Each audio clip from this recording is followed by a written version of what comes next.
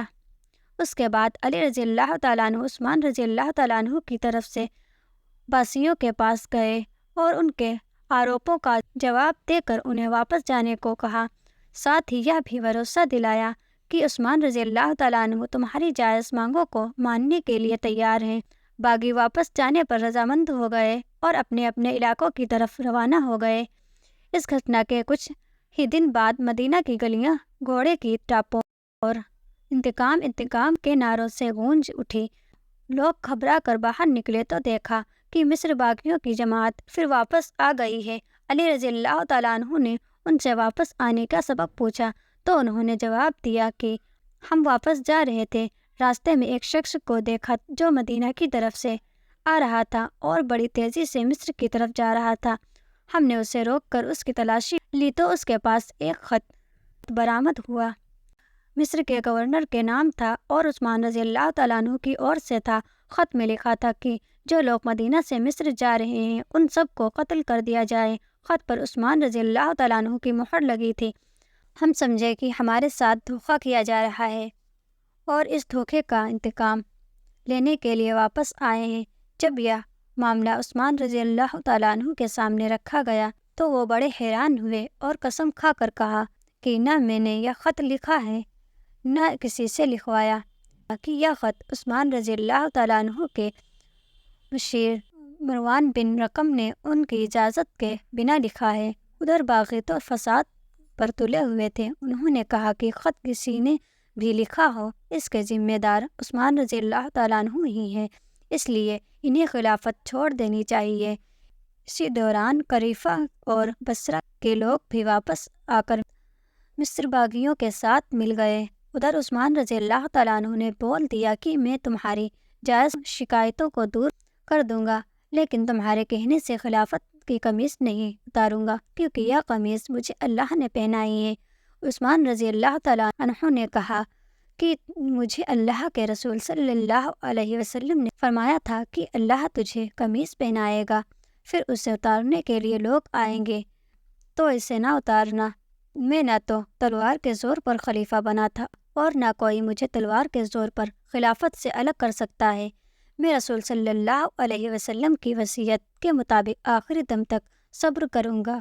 ان کا یہ جواب سن کر باغی آگے بڑھے اور عثمان رضی اللہ تعالیٰ عنہ کے گھر کو گھیرے میں لے لیا اور پورے 50 دن تک ان کے گھر کا گھیراؤ کیا گیا۔